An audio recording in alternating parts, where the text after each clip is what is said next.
کچھ لوگوں نے نا پکا ذہن بنا لیا یہ کہنے کا کہ ہاتھ بڑا تنگ ہے.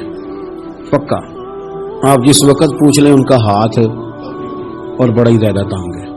آپ یقین کریں بہن کا جو خامند ہے وہ کہہ رہا ہے جا حصہ لے کے آ, تیرے بھائیوں کی کمائی تو نہیں تیرے ابا کی ہے, لے کے آ. وہ بیچاری اس کی منتیں کر رہی ہیں, کہتی ہیں اگر جاؤں گی نا تو وہ کہیں گے حصہ لے جا, آج کے بعد ہمارے گھر نہ, میرا دروازہ نہ بند کرو, مہربانی کرو. اور بھائی سے بات کرتی ہے تو کہتا ہے ہاتھ ہی بڑا تنگ ہے, جب ٹھیک ہوگا تو دے دوں گا. نہ کریں گے ظلم. ہمارے اپنے تڑپتے رہتے ہیں اور ہماری دولتیں اندر پڑی رہتی ہیں.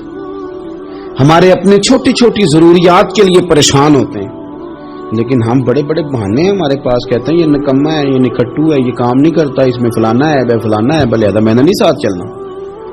اظہار جب آپ کے اندر پیدا ہوتا ہے نا, اظہار جب کسی کے لیے آپ حساس ہوتے ہیں تو آپ کو بھی سرور حاصل ہوتا ہے.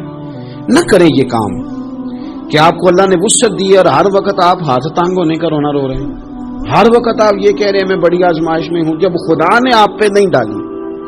تو اتنے جھوٹ بولنا صرف اس لیے کہ میرے پیسے بچ جائیں, صرف اس لیے کہانی سنانا کہ حالات میرے بڑے خراب ہیں کہ کوئی بندہ میرے سے کوئی تھوڑا بہت قرض نہ مانگ لے.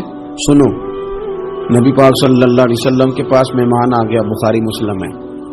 حضور نے ازواج مطہرات کے گھروں میں پیغام بھیجا, کچھ چیز ہے ضیافت کے لیے؟ یا رسول اللہ کچھ بھی نہیں, یہ دو جہاں کے شاہ ہیں اور پاس کچھ رکھتے نہیں, دو جہاں کی نعمتیں ہیں ان کے خالی ہاتھ میں.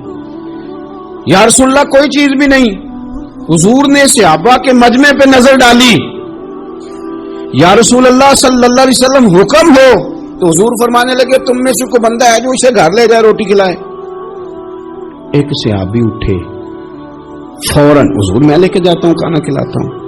فرماتے ہیں میرے گھر میں صرف بچوں کا کھانا تھا,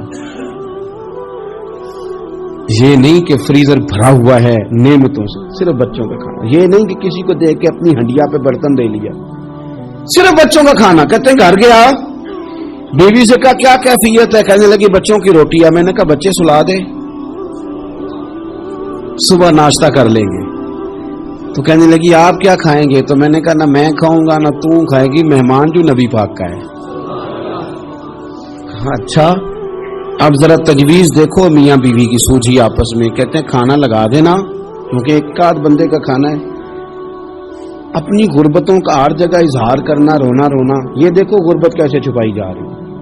اس کو کہا نہیں کہ چل تو تھوڑا رحم کھا, تو آیا ہے تو تھوڑا رحم کھا, یہ نہیں کہا اٹھ کے نا تو کھانا رکھنا اور اٹھ کے نا چراغ ٹھیک کرنے کے بہانے بجھا دینا. ہم دنیا والوں کے سامنے کیوں اپنے دکھ بیان کریں؟ ہم جو کہیں گے رب رسول کی بارگاہ میں کہیں گے. تو نا چراغ ٹھیک کرنے کے بہانے, اہلیہ اٹھی کھانا دینے کے بعد چراغ ٹھیک کرنے کے بہانے بجھا دیا. خامد بھی ہاتھ چلاتے رہے, بیوی کبھی برتن رکھتی کبھی اٹھاتی, پتہ چلے کہ کھانا کھا رہے ہیں, کھانا کھایا جا رہا ہے. کہتے ہیں مہمان پیٹ بھر کے کھانا کھا گیا. یہ کام ہوا رات کے اندھیرے میں, اس وقت ہوا جب چراغ بھی بند تھا, اس وقت ہوا جب کوئی دیکھنے والا نہیں تھا, کسی پڑوسی کو بھی خبر نہیں تھی.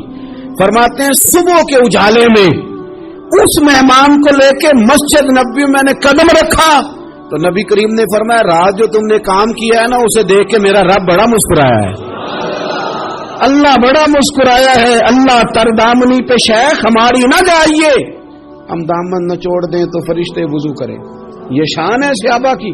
نبی کریم علیہ السلام نے فرمایا رب رات مسکرایا تیرا یہ انداز دیکھ کے, اور اس نے قرآن نازل کیا وَيُبْصِرُونَ عَلَىٰ أَنفُسِهِمْ وَلَوْ كَانَ بِهِمْ خَصَاصَةٌ. کچھ لوگ وہ ہیں جنہیں بڑی بھی ضرورت ہو تو دوسروں پر احسار کر دیتے ہیں, قربانی دے دیتے ہیں. رب مسکرایا ہے, اندر پیسے رکھے ہوئے ہیں, اندر پیسے رکھے ہوئے ہیں. اور بہن آ کے منت کر رہی ہے کہ بھائی حالات بڑے خراب ہیں, تھوڑی سی مہربانی کر. تو کہتے ہیں بہن پردہ ہی ہے بس, کیسے بتاؤں تجھے حالات, تجھے کیا بتاؤں کام کتنی مشکل سے چلتا ہے, یہ پردہ یہ بس. بہرحال اگر تو نے کہا ہے نا 50,000 تو میں زیادہ نہیں کوئی 20 کو دے دوں گا تجھے, وہ بھی خاصی نیکی کر کے, وہ بھی بتا سکھا کے. رات اماں پہ علیحدہ سے احسان چڑھاؤں گا, ابا پہ علیحدہ سے چڑھاؤں گا کہ تمہاری بیٹی کے ساتھ تعاون کرنا, سارے علاقے کو ویسے ہی بتاؤں گا. اور وہ غریبنی بیچاری 20,000 لے کے گھر گئی ہے, کئی سفارشیں کر رہی ہے کہ مہربانی کرو. میں نے ایسے بھی دیکھے ہیں جو پہلے بیوی کو پکڑاتے ہیں, تو دے